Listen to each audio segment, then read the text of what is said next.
Let's talk about access control lists. Now let's see how it works.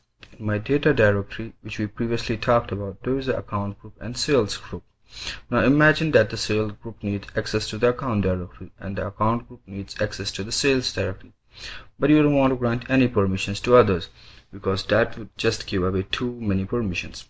In such a scenario, access control list provides an ideal solution because you can just grant one user or one group as the owner of the directory, and what you need here is a second group that is granted on a directory. You cannot do ch group because that will remove the primary group. So what you need here is set facl to create access control lists. There are probably two commands in order to manage access control lists. That is get facl, which shows the current access control lists. I didn't set any access control lists yet, but I want to show you what it looks like. Basically, it shows the same info, what ls-l shows. See?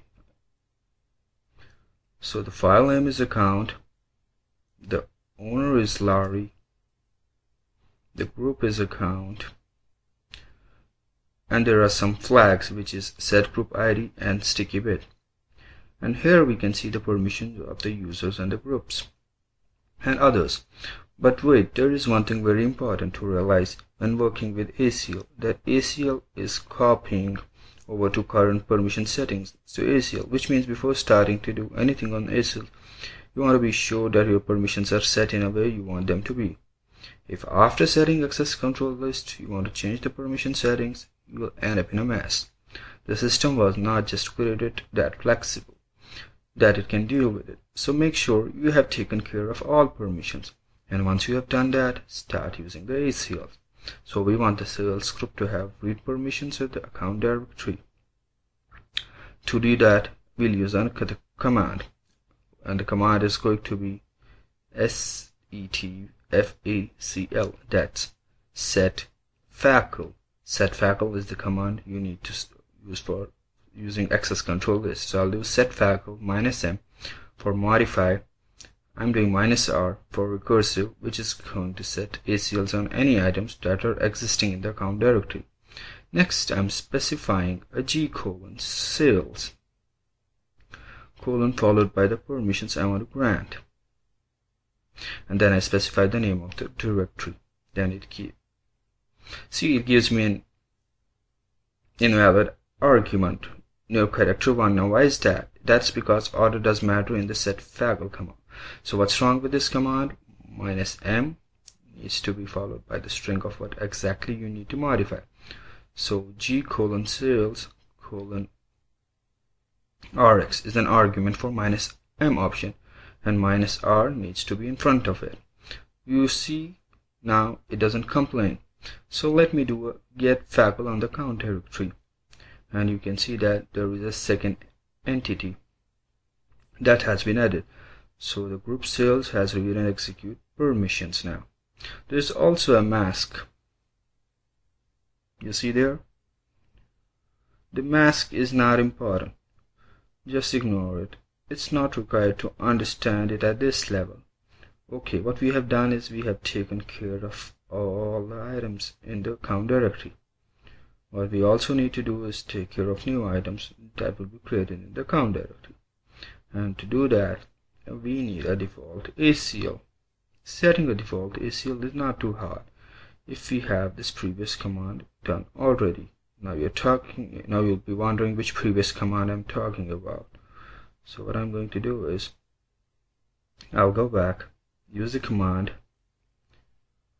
I'll take away the -r because I don't use default ACLs because I don't want it to be recursive, and add the d:. You see, it's just a 4-letter difference. The rest of it you can leave it as it is. This will take care of the current permission in ACL settings on the account directory, and it will be inherited to any items created in this directory. So let's have a look first. We'll get facl on account. Let's do get facl on account. you can see some extra information has been added in the default settings. The default user has read-write executive permissions. So what has happened is it will take the permissions of the user and it will grant those permissions as default permissions to any new file. So the user will be the owner of any files created beneath. Then we have the group, which is the count, and by default they'll get read, write and execute. Then we have group sales, which will get read and execute. Then we have others, which by default will get nothing. So let's go to account and create a directory 2014, and in order to do that I'll use the mkdir command, and if I do a get facle on 2014, you can see that exactly the same settings of the parent directory, which is exactly what we wanted. Now if you are going to create a file in this directory,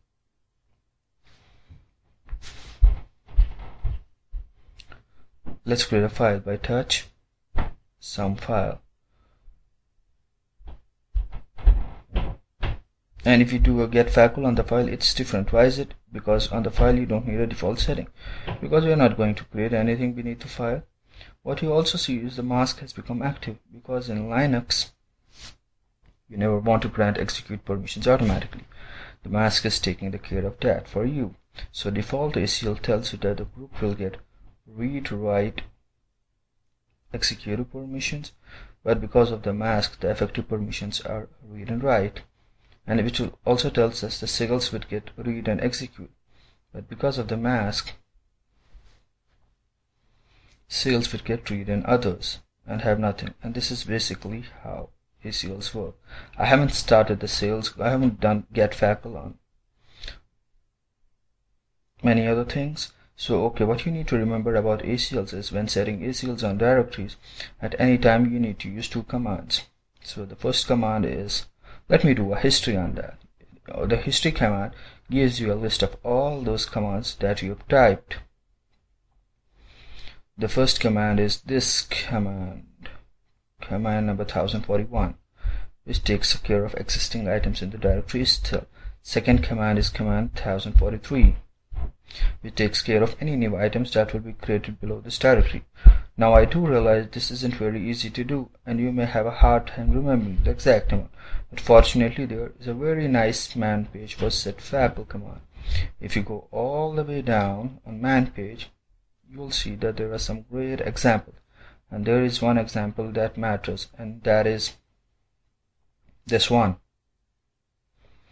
All this gives you the basic structure of set facle command, and you will be able to set access control lists now. Thank you.